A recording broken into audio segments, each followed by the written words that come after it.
All right, so looks like we have sound, and I prepare a problem that will try to do successive integration. Um, and I was telling you where this method is useful is when you have cases not documented with formula method, and one is with tapered distributed force. So yeah, you see tapered distributed force. And then the other case is where you have, it is the most common that cannot be handled with, actually you can, I was thinking you could with some effort. But yeah, when you have a moment of inertia that varies along the beam, it's another case where successive integration is the key. So I started this problem. I started solving it in my office. You can see it's based on one that we did. If you remember, we were looking for L, like how far point C can go. So I took off the one of the, or below the D will be just the end load and the taper distributed load. And no, not the taper. Leave the taper there. Take the 350 pound. I took it already. Yeah, that's out. Okay, so let me redo the figure, and we're going to switch to inches, which is yet another hassle. Okay, so this is the wall. This is where it's supported. We have that distributed load that goes from maximum to 0. And then we have the end load, and that's it. I'll move it up. So this is 500 pound load. And then it starts with 100 pound per foot, which happens to be, since we're going to work with inches, this happens to be 25/3. So if you take 100 and you divide by 12, it'll give you pound per inch, right? So this is also 25/3 pound per inch. Okay. And then we have 3 location where things happen. Again, I removed the loaded D. We'll keep notations A and B. So what happens between or at B? We change the moment of inertia from just of the 4-inch schedule 40 pipe to a combination of the two. And because they are concentric, just the algebraic sum. And then here's where from, so I have B, C, there's a point that we don't use, and E. All right, so, and here we have another moment of inertia that is for the 3.5.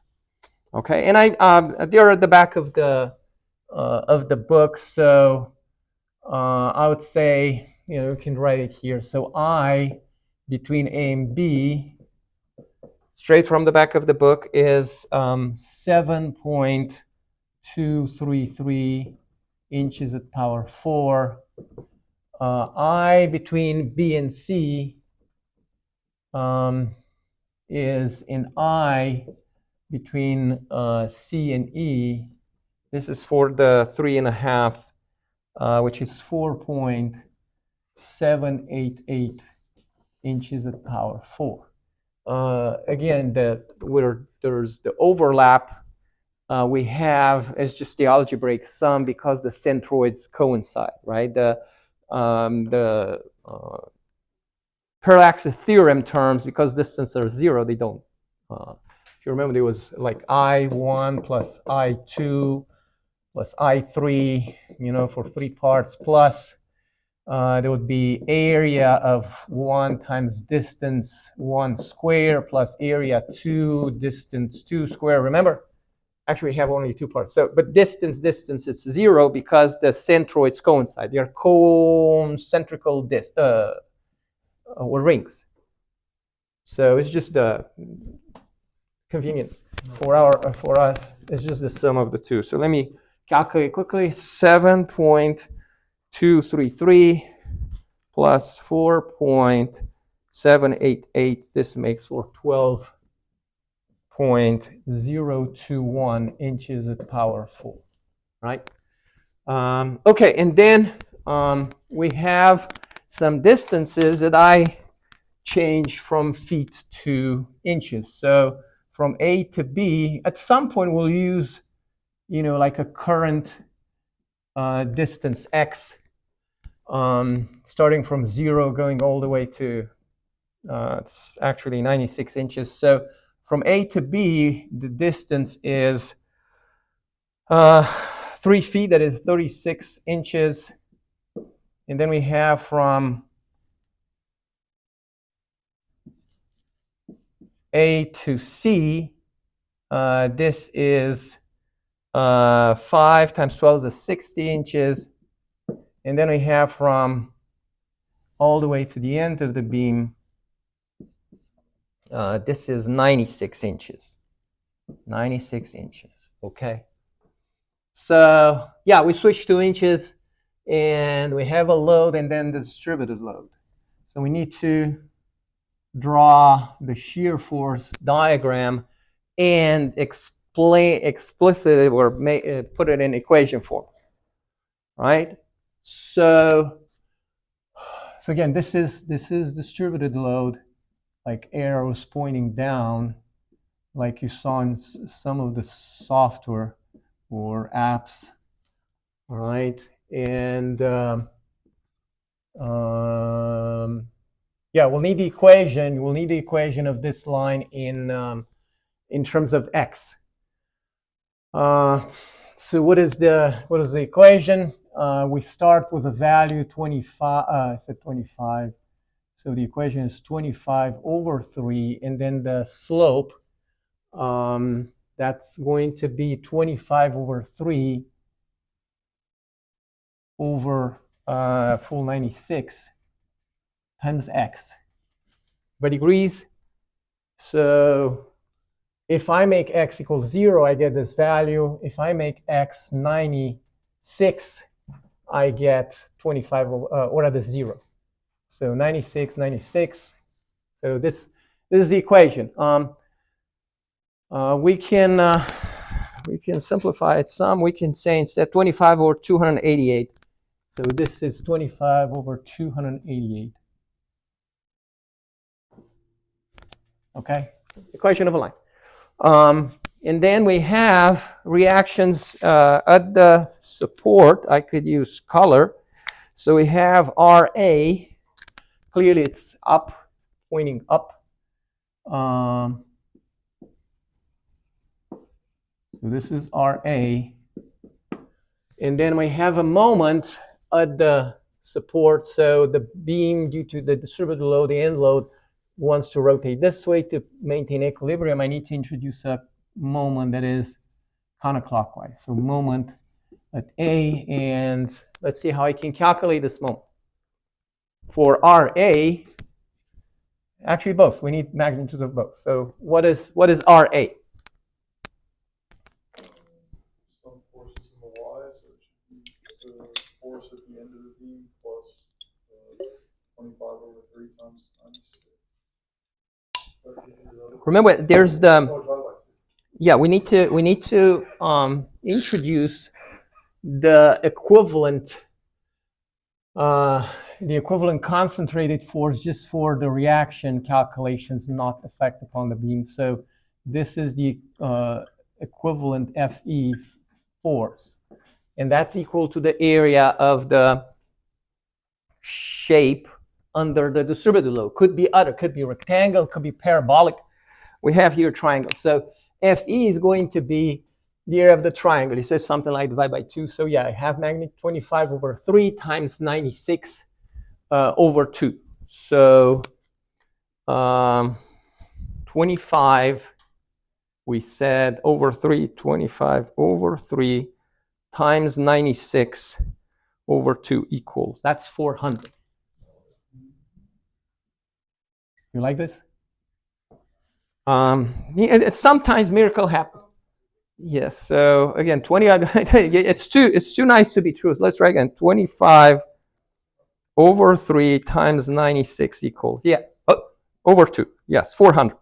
We got it. So it means that reaction here is going to be right away this value plus this value. Is that correct? And pointing up. The 2 are down. This goes up the way you have it. So it'll be 900 pounds. 900 pounds. I'm also okay. 900 pounds. What about the moment? How big is the moment?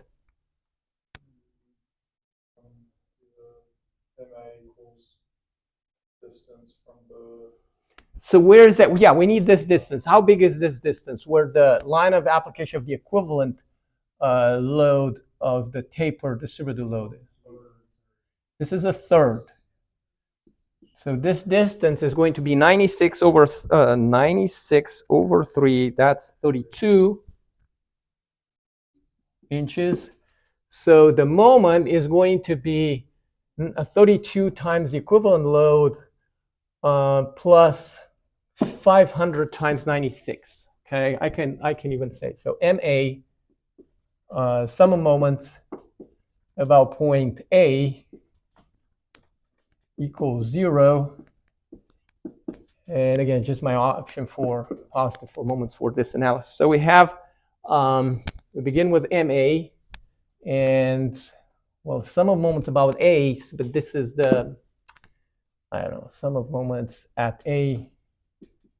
Okay, that's better. So we have MA, and this is a positive moment. Then I have negative would be FE, that is 400 times 32 inches.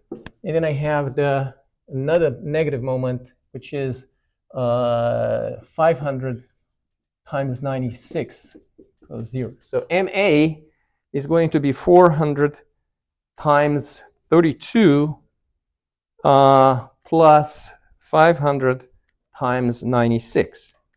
So this is 60,800. And units are pound inch. Okay. So yeah, we have the load diagram figured out, and now we can move to drawing. We can draw the shear diagram, and we need to write the equation of the. We go from, remember, it's the linear distributed load W of this equation. So this is the equation of X, or rather W of X.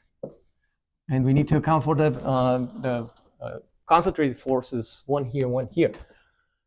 Okay, so let's look at V. V, and it will be in units of pound. So I have, it might be all above. So we start with the 900. Okay. And then the end load is going to be, and that's the close to 0. So it has to be positive 500. I'm expecting this to be positive 500. Why is that? I have the 900 here, from which I subtract this entire area, right? So 900, and this entire area is actually 400. We evaluated this area. So we have a parabola that goes through these 2 points. Then how's the parabola? You can have it 2 ways. It can be this way or it can be this way. Which way do you think it is? You need to look. You need to look at the slopes. Yes. So it starts with a big slope, and this is a positive slope. Yes, going to 0 slope. So which one behaves that way? Positive slope decrease. This is 0 slope. This is actually. I'm sorry. This is a. So slope. This is a negative value. Okay. The slope. You can see the negative here. So so it begins with a big negative slope and goes to 0. This is the way it is. It cannot be this way. going from, so it has to end at 0. Or here I need to have a slope of 0. So this is the way the curve looks. Okay, so this is the way it looks. Agree? I stand corrected, so yes. So I have a negative slope, and the slope is, it gives me it's the W that gives me the slope. And it's parabolic, so I need to do something to where it looks more like a parabola. Okay, so yeah, we had it figured. Now we need the equation. So it's all positive on the V diagram. So what's the equation? Well, we know that dV over dx is W, right?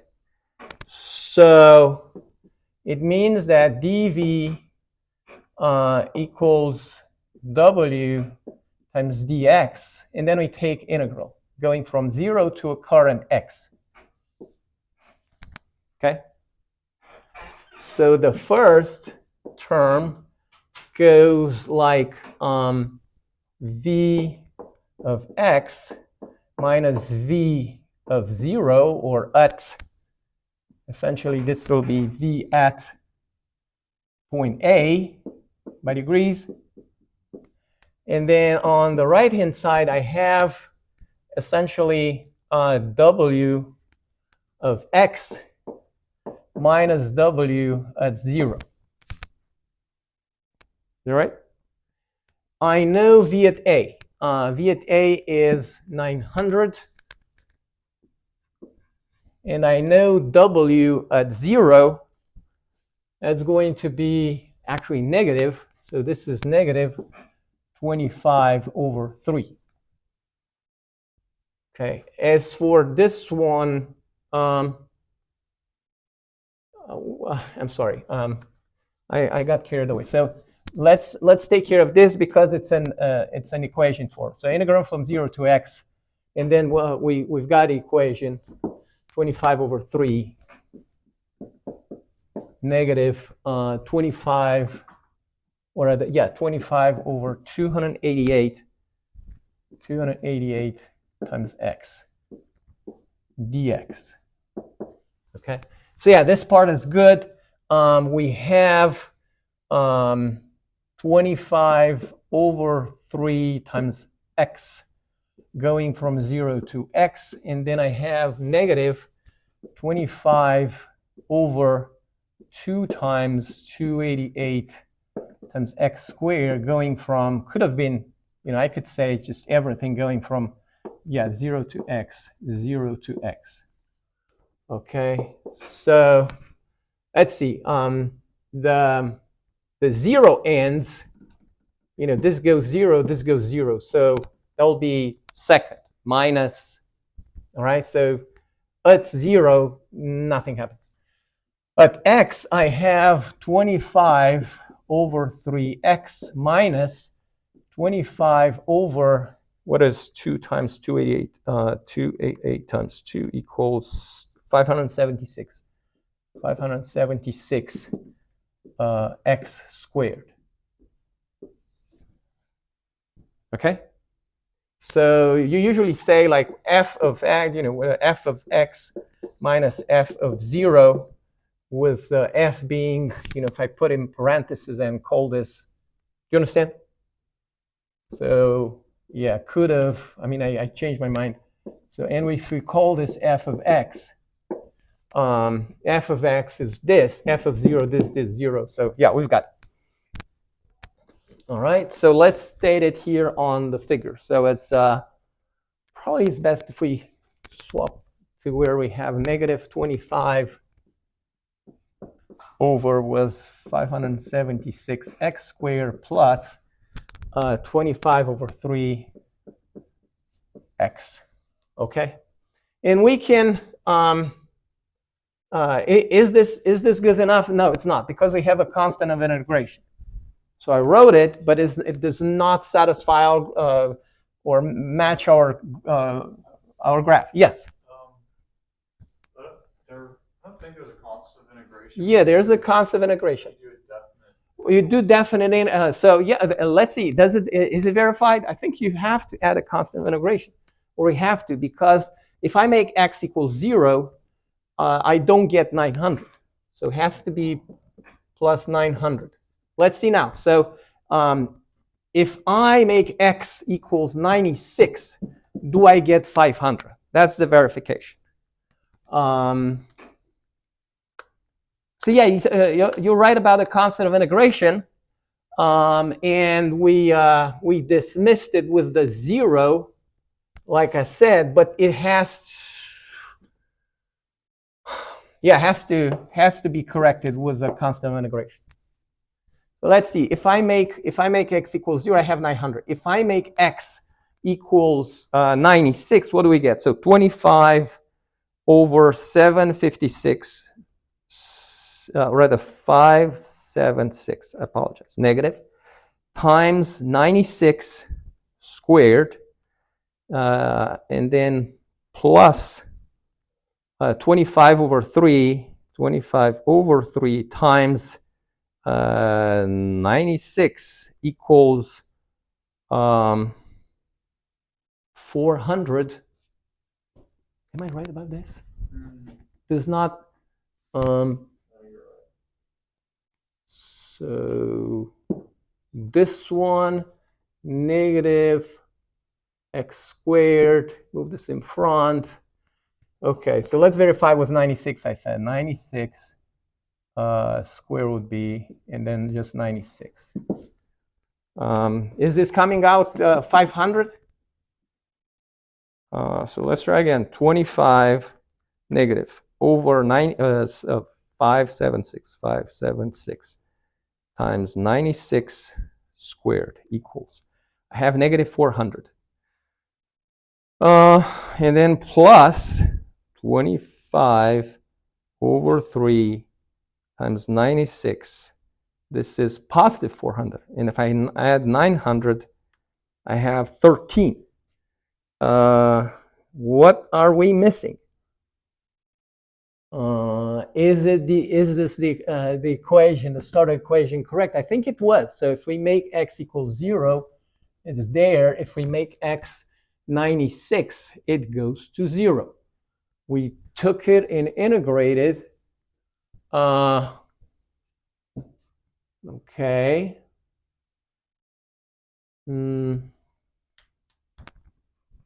The parabola is holding it with this negative in front. The parabola should be like this. Yeah, I plugged in a graphing calculator and it's the parabola's the wrong way. I wouldn't say parabola is wrong, right? I would.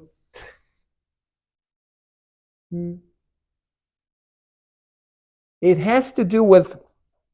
We put positive values, but we assume it goes down. So the problem is here, folks. The problem is here. So when I have x equals 0, this has to be negative. Okay, so I call this 100, but it should be a negative value. So this has to be a negative. You agree? Negative. And then if I'm to go from, so yeah, x, it's negative the 25 over 3, and then this has to go positive. And now it's matching the parabola. The parabola with a plus here matches the graph. It's a parabola holds water, has to have the square term positive. Okay, so the equation is okay, and this is negative. And so we start with a negative here and the positive here, and the negative here and the positive here, and negative and a positive. So let's see. With this change, we get it 500. You can verify. So it's this is what was the 400. This is it. So now it's correct. Yes. Okay. So we've got the equation. Yeah, the graph. The graph was fine. We used the sign correctly, but not in equation. All right. So we have V. we need to switch to moments. Moments, the beam is fronting, so the moment will be all negative, pound, inch. And then I have a graph that will be a cubic, and it starts with what value? Remember, if you have your what? You're left of point A, there's nothing, and you run into this moment, and that's a counterclockwise moment, and it says that the counterclockwise moment drops the diagram. So nothing in diagram drops by the 60800. Again, it's a negative value. And then it goes like power 3 or cubic curve, and it has to go to 0. There's no moment on the concentrated moment to produce a drop, a jump of any sort. So let's see how the graph looks like. It starts with a positive slope and goes to a slope that is less. All right, so how's the moment going to look like? Is it going to be this way? Or is it going to be this way? The second, so starts with a positive slope and goes to a slope that is less. Here I start with a lesser slope and end with a bigger slope, both positive. So, well, does not approach 0. It goes to 500. Slope on what? On the tangent to the moment diagram? I mean, comparing this to this, they are. Oh, you already plotted the graph, or you have a. So yeah, it does not go to exactly 0, but rather goes to a small value compared to the start value. Okay, so slope here is 900, and slope here is 500. Those positive. Why I said no, it's going from 900 to 500. These are reasonable values. Does it make sense? And this is a cubic. So negative, and this is a power 3 equation. So let's see what this is. So we have dm over dx, okay, equals v. This is the way it goes. So we do the same. We say dm equals v dx, and integrate from 0 to a current value, 0 to a current value. With the load as it was originally, I erased it. This diagram will just be like a fault in a tectonic plates. There is a drop and maintains the same shape, and it closes to. It remains above. But yeah, so you need to, work with piecewise, continue integrate piecewise. I took it off to make our lives easy. It's this Thursday before a Friday. Friday is the end of the week.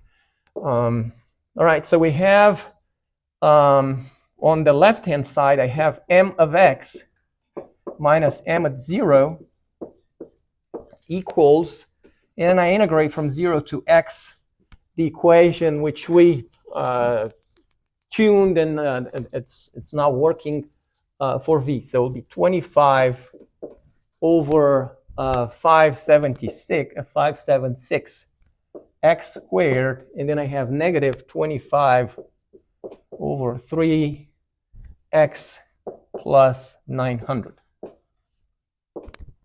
dx. Okay. So we have what? Let me put it like everything, and then from 0 to x. So it'll be 25 over 3 times 576 x cubed, negative 25 over 3 times 2, 2 times 3, x squared. And then I have plus 900 times x. going from 0 to x. Let's see if we, C1, C2, how we can reconcile this.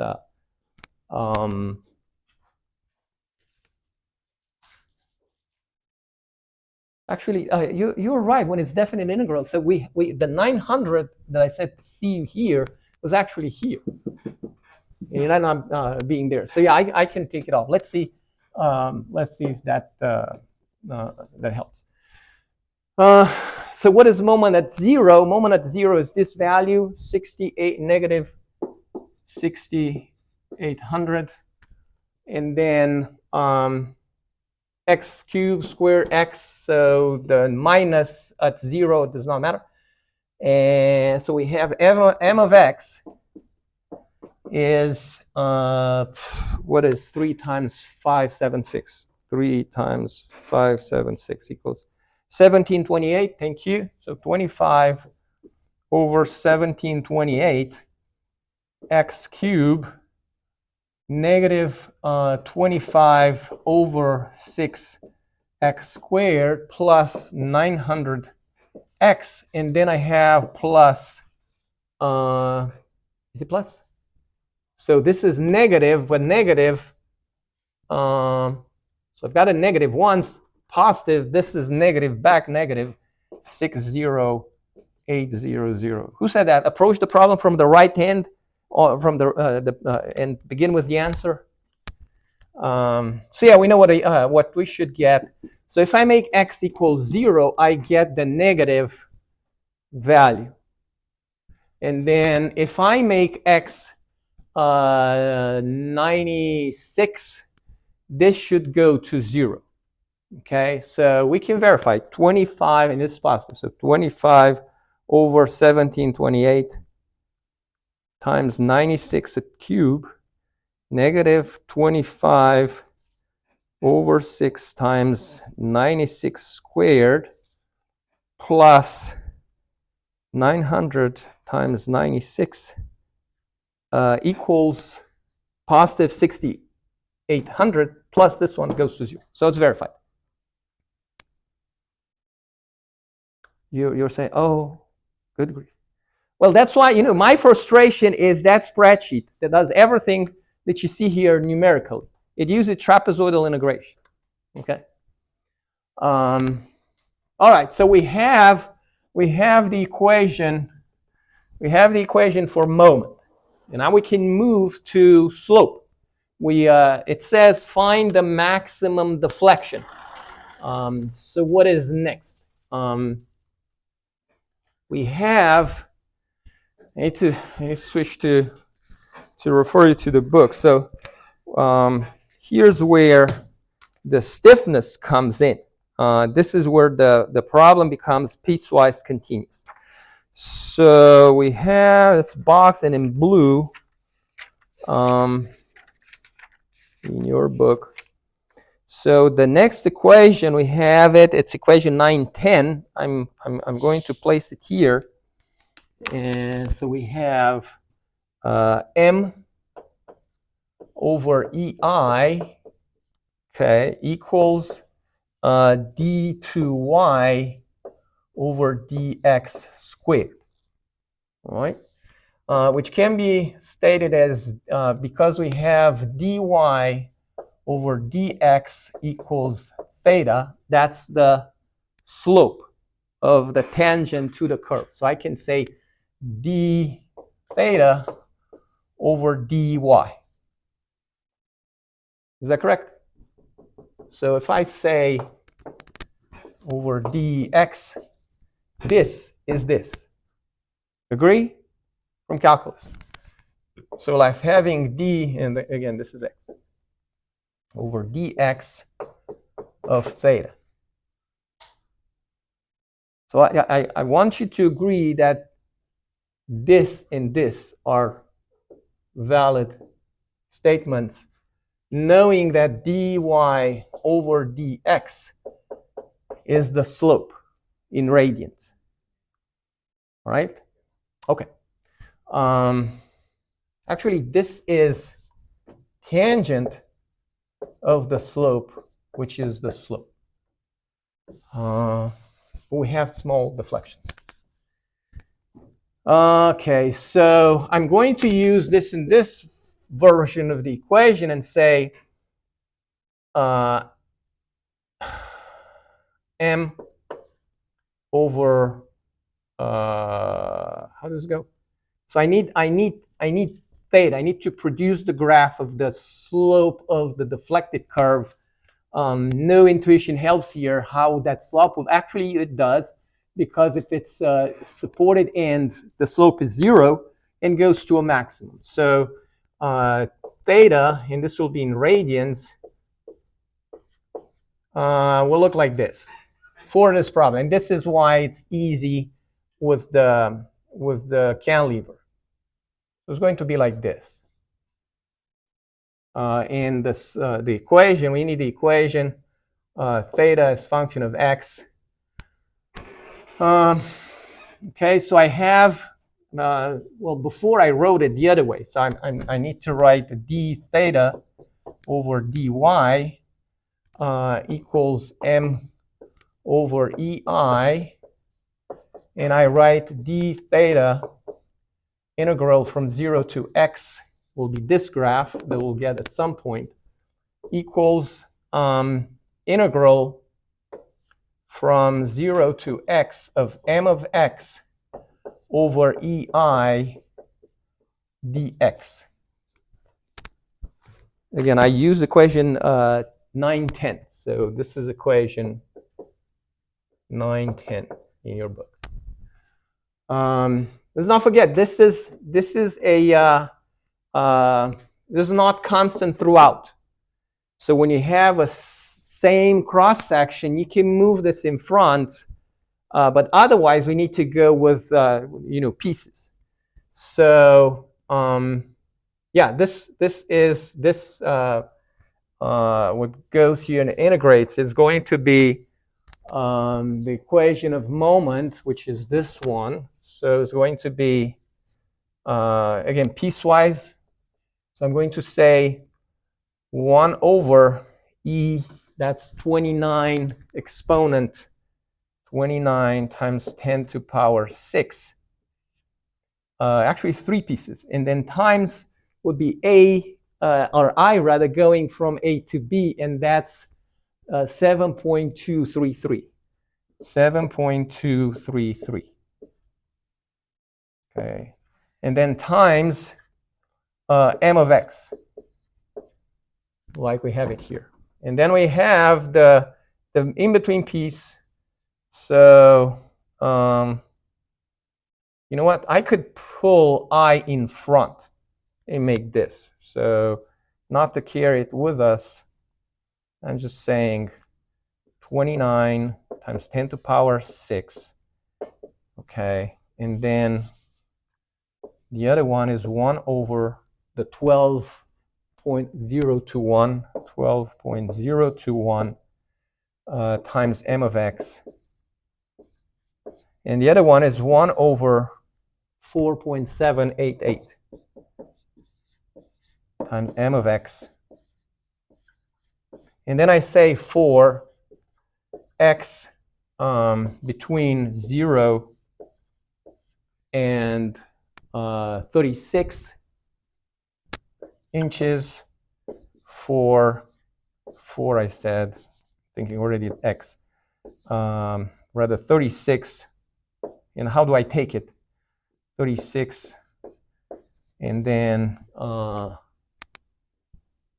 60 inches. And then for x, 60 going to the end of the beam, 96. Do you follow? Okay. So this multiplies any of these. I pulled it in front. And so this is this business here.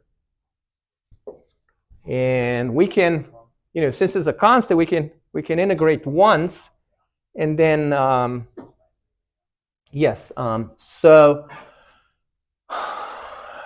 what is integral from 0 to x of this thing. So it'll be 25 over 728 x cubed negative 26 over 6 x squared plus 900 x dx. Again, I'm taking care of just this part. All right, so it's going to be 25 over, it will be 4 times 1728 negative 25 over 3 times 6 times x. Oh, forgot the x at power 4, it's here. X at power 4, negative 26 over 3 times 6 times x cubed plus 900 over 2 x squared. All right, so I take this chunk, this is going from 0 to x, so the 0 part, nothing, and I'll just move it here when integrating. So that has to be, actually, I don't know, since I'm, I could say, change the notation I made, 0 to x, and then, but no less than, then from 36 to x, but not, and then from 60 to x.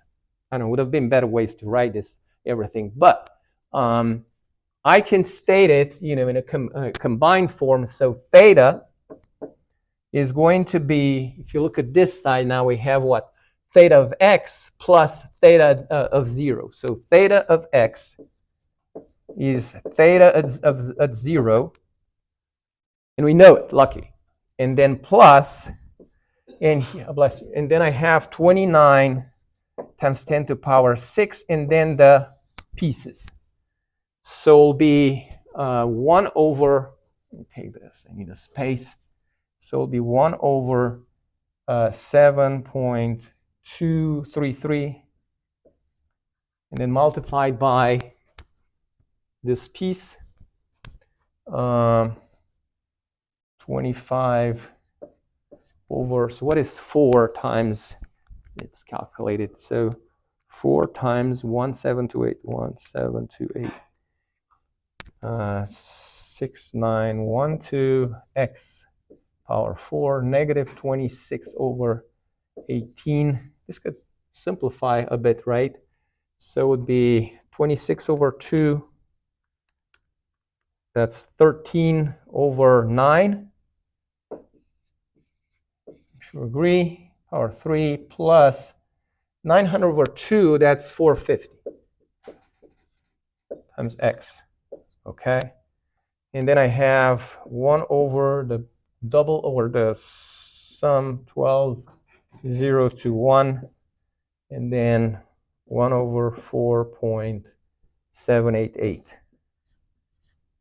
Okay, times, and times what? Times the same thing. I'm not going to repeat it. I don't know if you've seen like old documents where they use this instead of repeating. Remember? Or you've seen this?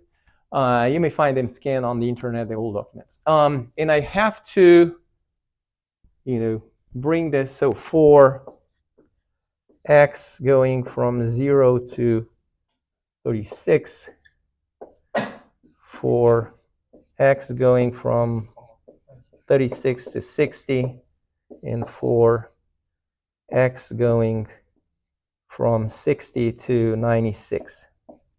Actually, square brackets. Were you able to follow? Okay. This what? MATLAB? Looks like something to solve with MATLAB. Yeah, MathCAD, MATLAB. It might be a good tool to use.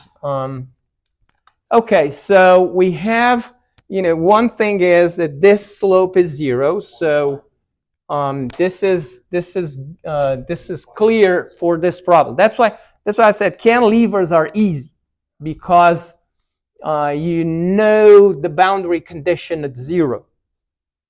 And so that makes our life easy. It would be a simply supported beam. The way it propagates, you will have a slope that you don't know. And it's only a deflection that you can reconcile two boundary conditions, because the deflected curve has to go through 0 at the two supports. If you remember the spreadsheet, as I was playing with numbers, you saw the moving in all directions. Anyway, so we can now go and write or plot deflection y, and will be in inches. And it was somewhere here, but it disappeared, or I erased it. Let's see. So we have dy over dx equals theta. This is the last of the equation that we're going to use. Okay, so I move to y. And so we'll go integral of dy equals from 0 to x, integral from 0 to x of theta times dx. Okay, so this is the last of the integrations. And to the left, we're going to have y of, short of space. Actually, I can lower this. I don't need this. And I can write below. Okay, so it was here, and I need to repeat it. I need to repeat this equation. All right, so integral from 0 to x. So integral from 0 to x of y of dy equals integral from 0 to x of theta of x dx. Okay, so I have y of x minus y of 0 equals, and now it goes integral from 0 to x of the three pieces equation that we have it here. Okay, or was it? So yeah, this goes to 0. So I have, piecewise. So it will be theta of x dx. Y at 0 is where the support is. So again, reconcile concept integration, it's trivial here. So it's going to no deflection, no slope. The two boundary conditions are 0, so this is 0. And then we have y of x, again, three-piece function. Actually, everything is here that I need. So would be this one multiplies everything, 29 times 10 to the power 6. And then the three pieces. So I have, if I integrate this, is going to be 1 over 7.233, and then times, and the negative of when x equals 0 is 0 again, luckily. So we have the 25, we have 25 over, it will be 5 times 6912 x to the power 5 plus, rather negative, 13 over, and that's 4 times 9 x to the power 4 plus 450 over 2 times x squared. Okay, and this one it's repeated with these other two multipliers. So 1 over 12.0 to 1 and 1 over 4.788. And then everything the same. Okay, and this is for x going from 0 to, was it 36? For x going from 36 to 60, and then for x going from 60 to 96. Okay. Okay, so deflection will be a power 5 curve, and it looks like this. Okay. And y max, it will be at the end. So again, y equals 0, theta equals 0 at point A, and then slope is maximum, deflection is maximum at the end. So how do we calculate the maximum deflection? We need to evaluate y at the very end. So let's see. Better these three equations and earlier for slope better match ends. So if I make x equal 36 in this equation, should be equal to x equal 36 in this other equation. And if I make x equal 60 in this equation, should be x equals 60 in the second equation, because there's no sudden change. Does it make sense? Okay. Otherwise, you would have to, I think you need to make any corrections. I think it just follows. So it's just yeah, like with these three values coming from the different moments of inertia being constant, you have a smooth curve. Once you have these multipliers, it's like you have a bent wire, and then you do local bends, sharp bends. Okay, so y max is going to be the last of the equations evaluated for 96. So let's see, 1 over 4.788, and then multiplied by, we have 25 over what is 5 times 6912, 5 times 6912 equals, that's 34560. 34560 times 96 power 5, plus there will be 13 over 36, 96 at power 4, plus 450 over 2, that's 450 over 2, that's 225, times 96 at power 3. Okay? So who longs MATLAB here, or anything that can spare us some lengthy calculations? So it's 25 over 34560 times 96 at power 5. Have we missed a sign somewhere? Yeah, it used to be a negative. So this is a negative value. Okay. Equals. And then I have negative 13 over 36 times 96 at power 4, plus 225 times 96 at power 3 equals over and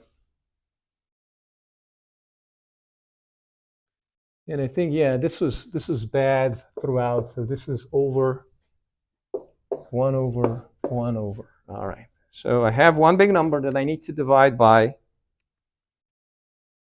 Come on, I lost it. So I need to start 25 over 34560.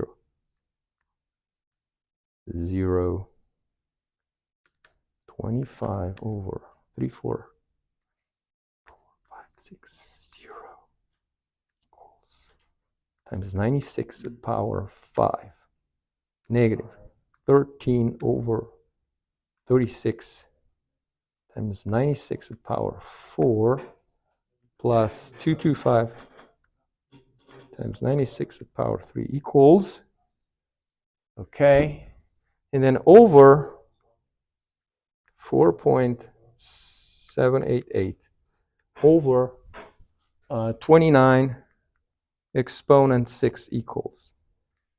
I've got something like 1.255 inches, which is a reasonable value. By the way, this so has to be over two things: 29 times 10 to power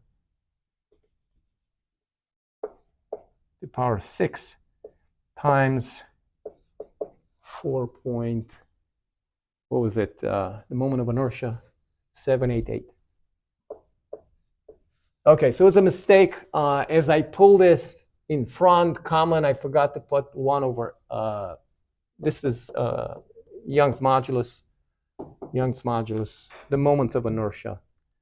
Together, they make for the stiffness, material stiffness, and cross-sectional stiffness. So now you get a sense of what does it mean to apply successive integration and where it's useful. You cannot tackle this with Zekker's program and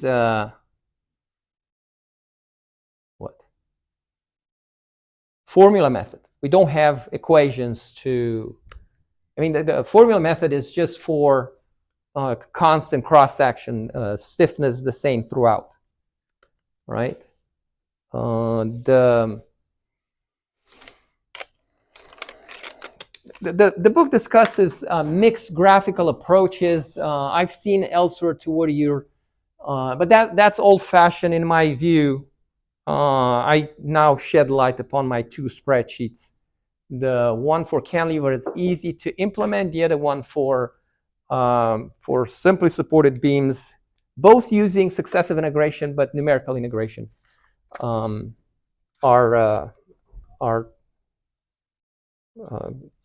good alternatives. Shall I just say you won't see this in an exam? Maybe you can. I was about to drop this. You're about to drop the week before. Well, at least you know, like, there's hope.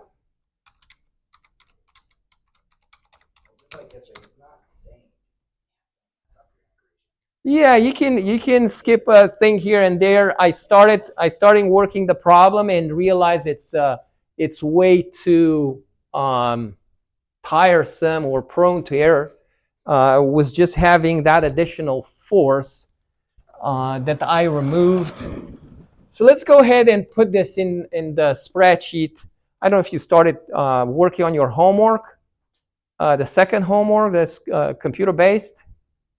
I mean, you saw me using Zekker. That's rather easy. It takes, once you learn how to, and you can go back to YouTube and see how I use it. So let me download.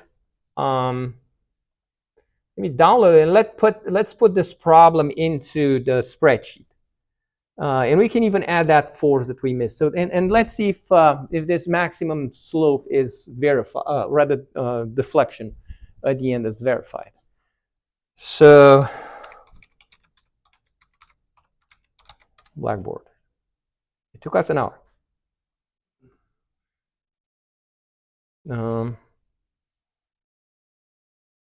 All right, so we're going to again go and download the. It's no longer here. Usually, they delete once you log off. It deletes everything that you saved. They're still there. Oh no, they're not.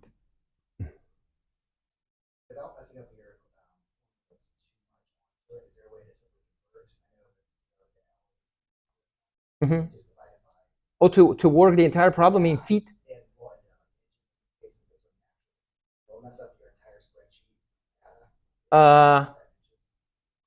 That's why I like multiplying by 12. I know Excel's super picky. Haven't thought of that. I mean, you want to work in feet instead of. I make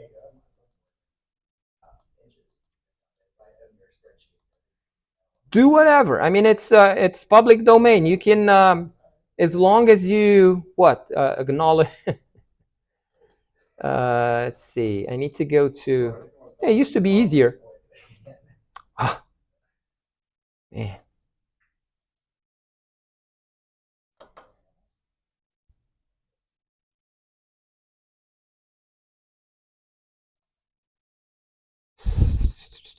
Copy. I need to go to documents. Yes, it's empty. They purge everything that you have downloaded previously.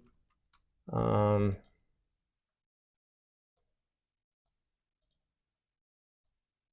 right, and we need to switch to. I mean, you have your notes. I'm just going to open the spreadsheet for the English units, and touch logo. Come on, logo.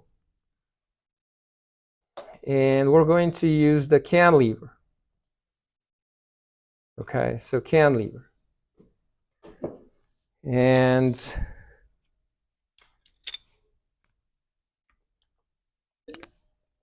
oh, okay, now I understand. So yeah, we have feet, but then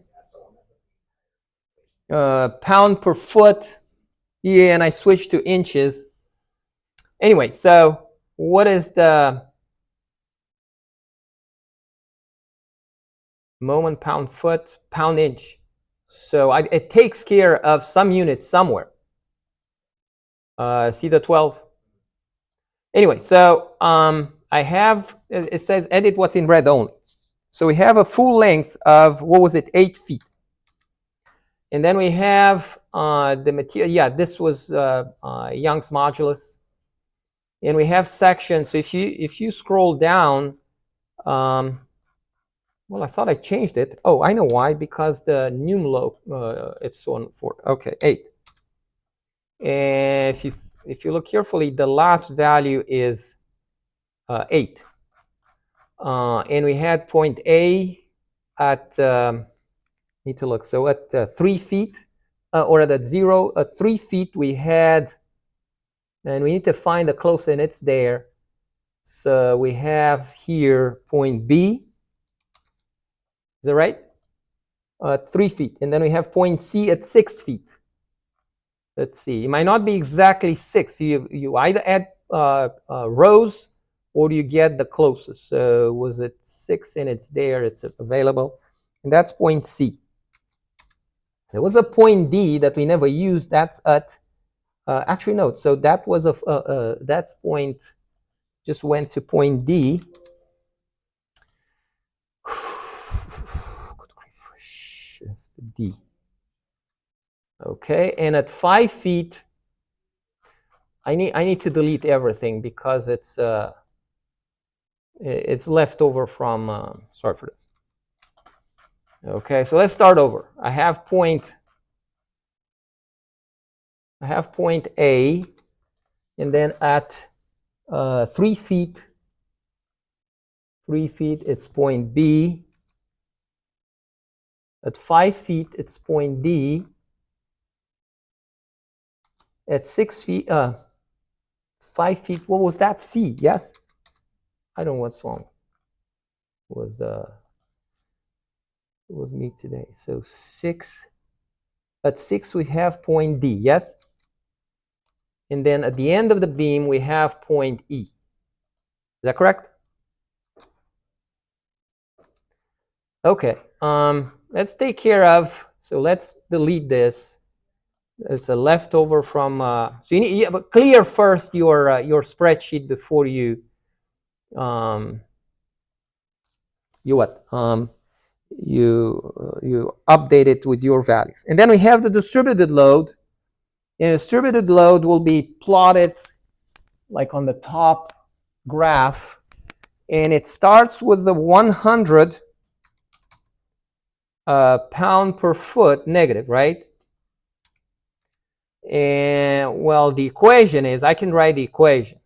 And I can write the equation for, so let's work with feet. I switched to inches, wasn't the best idea. So it will be negative 100 plus 100 over 8 times x. Okay? So let's see how it looks like.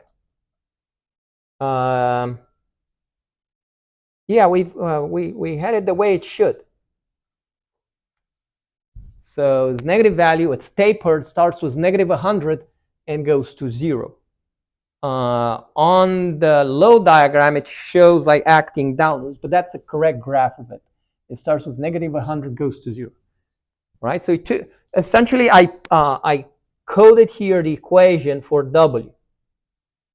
All right, so initial value on the board was 100 minus 100 over 8 times x, but it had the correct formulation would be negative 100 plus 100 over 8 times x. Do you follow? I see you do other things, and I'm just trying to help you to where. Okay, all right. So we have W, and this is the verification. It's tapered, goes to 0. The free end starts at negative 100. Let's put the concentrated force. Then just 1, and it's the end of the beam, and it's downwards, so it has to be negative 500. Okay. So if it's downwards, it's negative 500. And then we don't have anything else. And then for moments of inertia, we don't have concentrated moment. You can have concentrated moments on the beam. You could add, same as you have. You can also have distributed moments. By the way, there's this type of loading with distributed moments. We never discussed this, but if you go in more advanced books, textbooks, you will see like distributed moments. So we have just one force we placed it, no moments. Make sure it's clear of moments. So you scroll all the way down. And then for I, what was the starter value? The starter value was, and you can see here, it's in inches of power 4, so it's 7.233.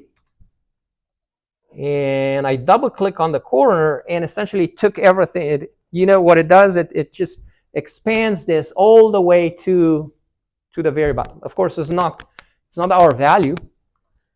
So I need to go where the point B, and I have point B, and is it beginning with point B or, well, you decide.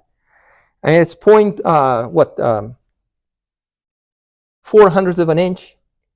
So this is where, what was it, the sum of the two was on the board, like 12 and, do you have the number? 12.021. So I say here, 12.21, okay? And I click on it and double click on the corner, and now everything all the way to the end is this value, which is not the way it should. So at C, or right after C, I need to change it to 4.788.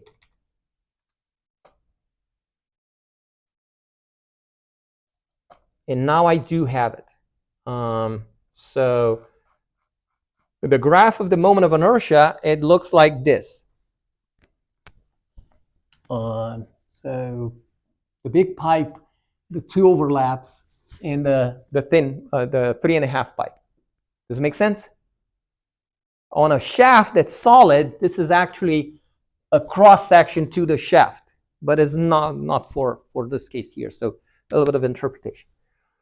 And that's it. Everything in red is done. So we have the graphs. V looks like ours. Of course, the drop is not steep because we have only 500 points. The moment diagram, it's cube. And then you start seeing the, the changes, like the piecewise effect. So I have higher stiffness. I slow the slope. The slope is a bit less changing over distance, and then slope again. And then for the last of the graphs, have maximum deflection at the end as we anticipate. So let's see. Right, the plots that we had are here, V and M, these two, and then theta and Y. And if I'm to look at the very last value, does not match. So it says 9.33 inches deflection. Have we missed anything? Does not match our calculations. Yeah, theta and Y are 0. That's why it's easy. R reaction, okay. So I'm seeing a difference. 900, was the moment correctly calculated? The starter moment? Yeah, we don't have 6800, it's 5058. Maybe I missed something. Well, moments in pound-foot, of course. If I take this and multiply it by 12, yeah, it's 6704. Pound-foot. Y is in inches. I know it comes from like switching some moment, pound-foot. The 12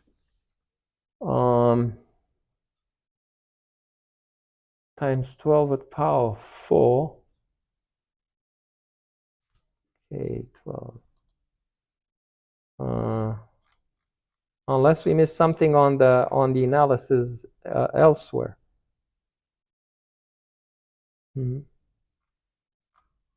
So it's not, I have 9 inches, which is quite a bit of deflection. 8 feet psi. Inches at power 4, yes. And then okay. So I have 12 at power negative 4. Okay, 12 at power negative 4. That's to convert from inches at power 4 to, okay. So this deflection is in feet, or is it feet? It should be an even smaller value.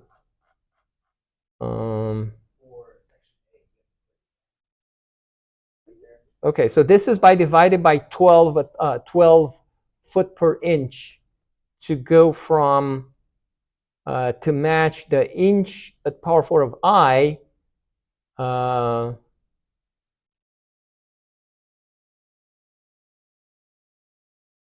then V pound foot,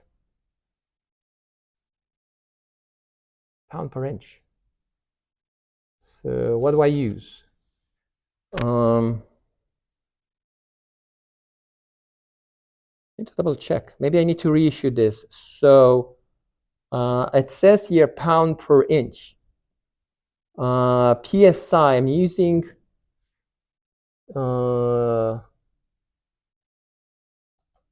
does it use it? I lost I. What is C6? Is there a C6 there? Oh, I labeled this E. Okay, so this cell has a name E, Actually, EC. Oh, good grief. I need to make some corrections. This should have been EC. Okay, and it's pound per, and then F9, and I divide by, okay, and this has to be, no, this is fine. And now if I look at this one here, any other corrections? It should be fine. I know I verified with problems from the book and it matched. Maybe we missed something at the calculation. Although 9 inches of deflection is quite a bit of a deflection. So let me verify that just for units, Matt, you said something about switching all to inches. That would make things a little bit easier in terms of carrying. Maybe I should rewrite this all with all inches. More like for mechanical engineers. In civil, you have spans that go,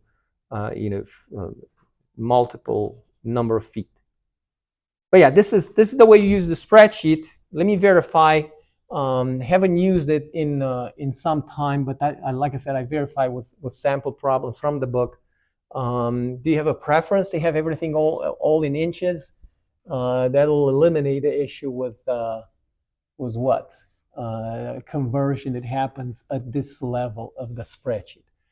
But otherwise, the way this works is, for example, for V now. So it adds to the force, and if it runs into one, it's assumed here, and then to it adds the moment of this group. Okay, this is a what? Actually, it keeps on adding. So as I move from here to here, I'm just assuming these two, which make for a trapezoid, calculate the area of the trapezoid, and add it to any distributed load that's in line. And then if I move to the next one, I take the earlier value, and to it I'm adding, the area with its sign under the W curve and the corresponding F. For moments now, you're what? You're evaluating the moment of each of these individual forces. So I need to click on the moment row or at a column. And so how does it work? Maybe if I highlight it. So yeah, you use a tool and you don't know what it does. You're a bit in. With this one, you can reverse engineering a compiled software. There's little you can do. It's there where you oversimplify the model to see if it makes sense. So I have, if there's a concentrated moment, I add as is, and then I have essentially I do area under the V curve to get M. All right, so this is trapezoidal rule. These two and these two, they go into you recognize here over 2, like area of a trapezoid. So you add to this area of a trapezoid, and then what?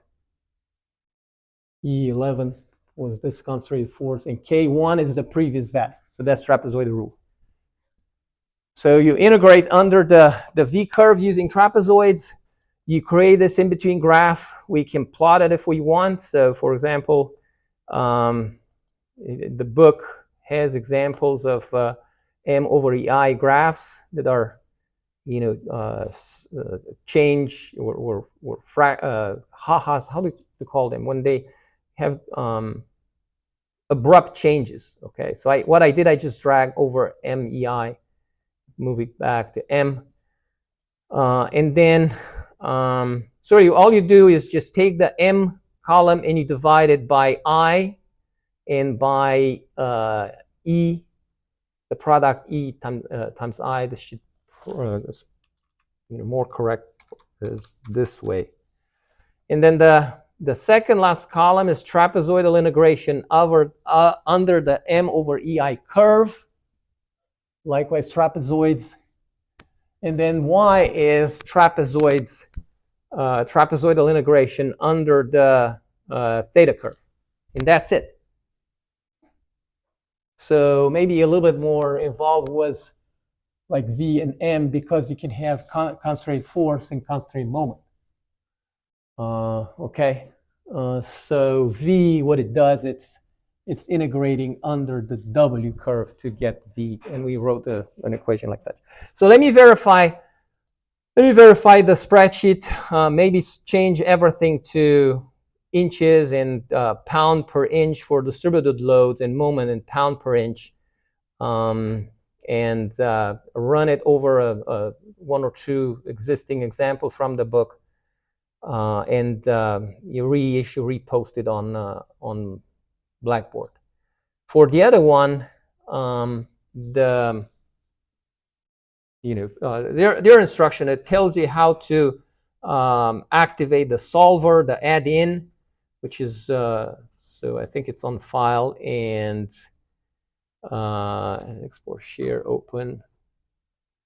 Okay, because it's in a more general case, not necessarily when you have a support at the very end for which you know that y of 0 is 0, and all you need to do is just manipulate the initial slope, okay, initial slope, until you get the other, it's not right now, until you get the other support on the very close to the x-axis.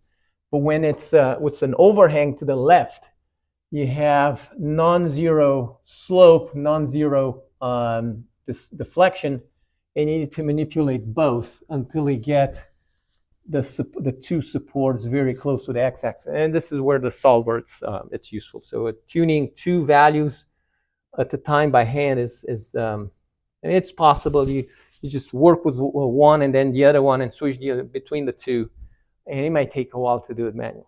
Electrical engineers do this when they adjust manually circuits, when they have like two variable resistors until they get whatever they want. Good for them.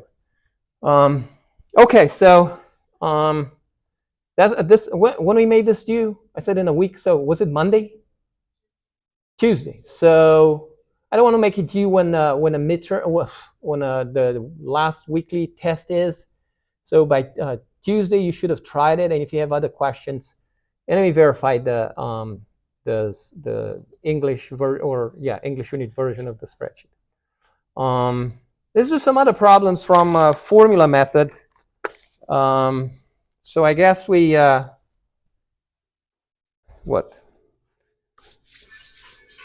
clean hands on about successive integration and spreadsheet implementation that you can study with this latest explanation. I hope it's clear now. So let's do other examples now. So we have superposition statically determined beams. Let's see, we have statically undetermined moment area method. Again, that's a graphical version of successive integration.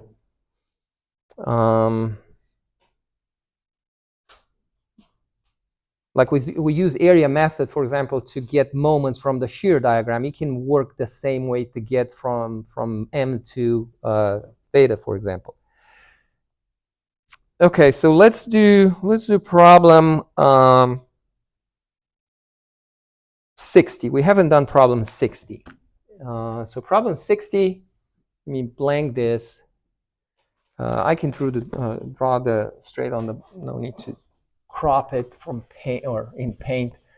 So problem 60, it shows a cantilever with an end force and a distributed load. The distributed load is even uniform. So we have it documented in the back of the book, and then cantilever with a force at the very end is also a case for which we have formulae, and we can all do principal superposition and find deflection. As for shear force and bending moment diagram, we'll do those two just for additional practicing.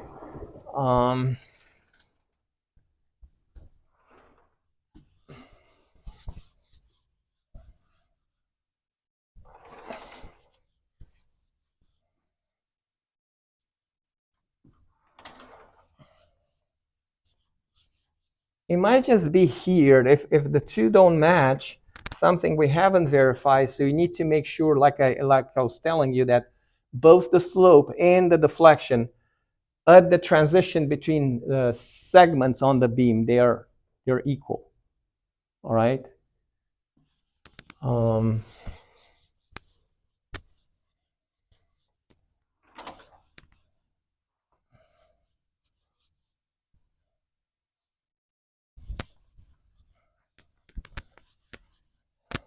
remember in the past was a student recording me.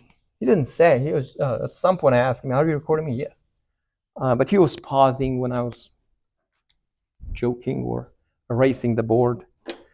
Okay, so problem is 960, and it says the load shown is carried by a round steel bar having the diameter of 0.8 inches. Compute the deflection of the bar at the right end.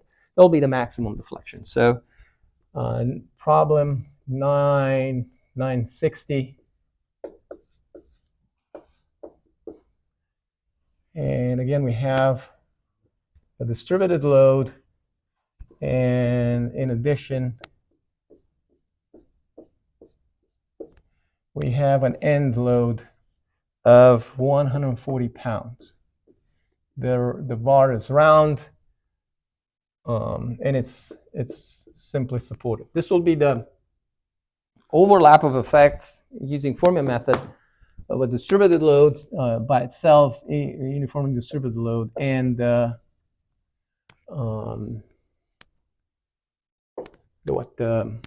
concentrated force. But I say let's also draw the shear force bending moment diagrams.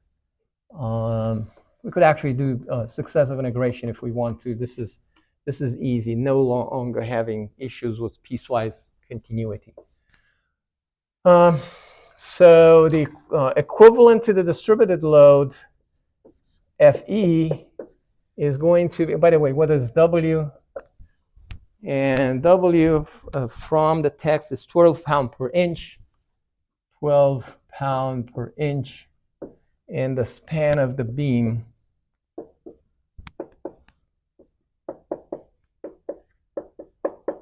is 8 inches. Okay, so the equivalent load to the distributed one is 8 times 12. So this is 96 pounds. And then it means that the reaction at the, call this A, let's call this B in the middle and C. So the reaction at A is going to be the 96 plus 140. That's 236 pounds. As for the moment, again, it has to counteract the rotation of the rotation effect distributed and concentrated 140 pound force.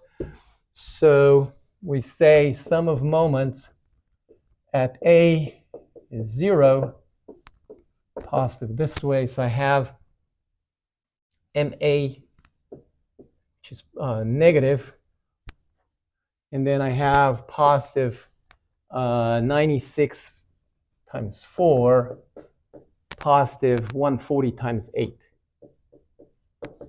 Okay, equals 0. So MA is going to be 96 times 4 plus 140 times 8 equals, that's 1504. And these are pound inches. Okay. All right, so we can draw quickly the shear diagram, shearing force. So it starts with a positive 236 jump, and then it stays, goes linear, so diminishes to 140, and then as a final drop, so that immediately after C I go to 0. Okay, so again, this is a straight line now, and the slope is negative 12. Is negative 12 pound per inch. And how do I get this? Again, we know it's 140. And again, this is V in pounds. How do I get it? I say 236 negative the area of the rectangle. There will be 8 times 12, which is 96. And this is 140. Okay, so 2 36 minus 96, 140, and this is positive. Okay, and for the moment now, the moment is going to be a parabola. The beam is half a front, so the moment is all going to be under the horizontal, and it starts with the counterclockwise. Again, moving from left, I'm left at point A. I run into a counterclockwise concentrated moment due to the support. So it starts with a negative 1504 pound-inch moment. Okay, and it goes parabolic, varies parabolically with an initial slope of positive 236 going to a positive slope of 140. Okay, so the shape in positive slope, 236 slope going positive, going to a slope that is less 140 slope. I guess this is key. This kind of correlation, it helps you to get the figure right for moments. I looked at they're not graded yet. I look at your last test 3. For the most part, the moment diagrams look fine, but there is a. Let me digress a little bit. So we have one circle, half a circle, and then we have the other another half a circle. This is R1, and this is R2. The 2 points coincide. They have a common tangent. Okay, they have a common tangent, but the radii differ. You understand what I'm saying? Where you have a half a circle that extends with a line. You see this maybe where? Track field. So at this point, I have the tangent to the circle, and the tangent, well, here the common tangent is continuous, right? But if I have something like this, you know, 2 circles of different radii with a common point, but tangents differ. All right. So this kind of detail, it's visible from the graph. So if the graph changes from a parabola to a straight line, I still have this. You know, common tangent is here. I don't have a common tangent. Radii differ. Here I have a so it's 0 in first order continuity, second order discontinuity. Here I have what? I have 0 in first order continuity, second order discontinuity, going from a finite radius r war to radius infinity for the line. Here I have only 0 order continuity because tangents differ, radii differ. Does it make sense? So, yeah, have this in mind. Anyway, so this is parabola, and I said how we know whether it's this way or this way. You look at the slopes. Okay, but we're after deflection. We expect the maximum deflection to be here. The shape of the deflected beam will be like this one. We need to overlap 2 cases. And you have the books in front of you. So let's, with your help, let's find the corresponding appendices to use.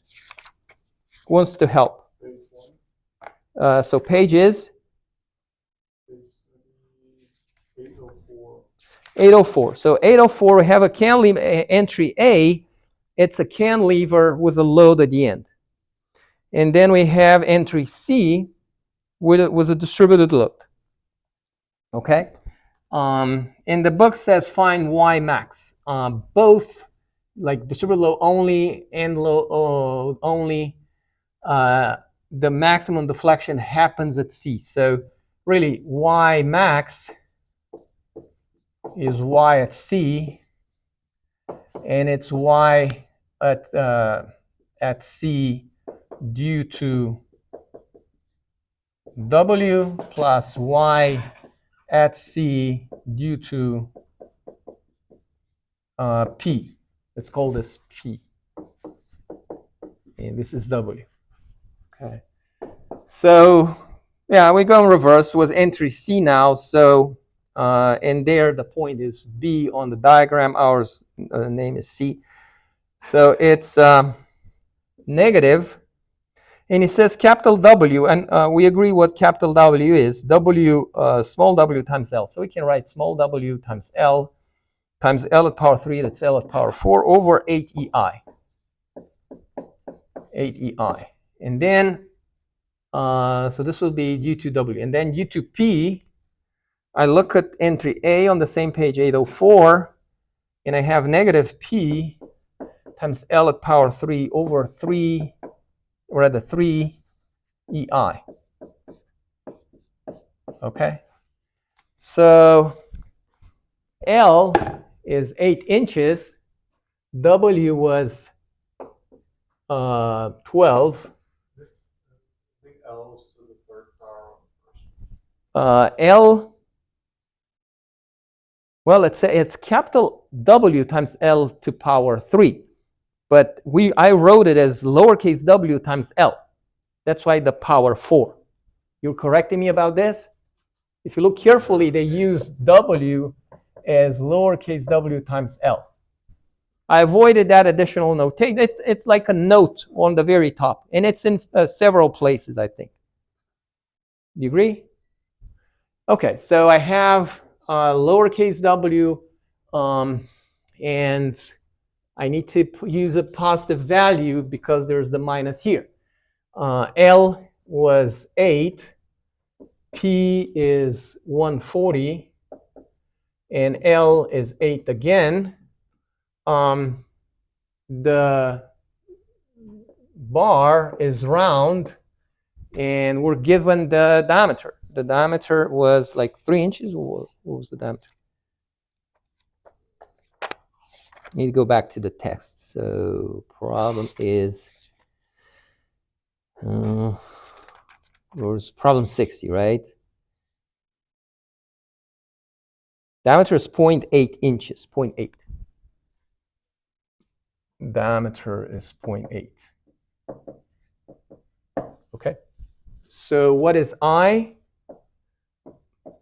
From Appendix 1, or it might be elsewhere in the book, Appendix 1, we calculate air moment of inertia for a solid disk. And that's pi diameter power 4 over 64.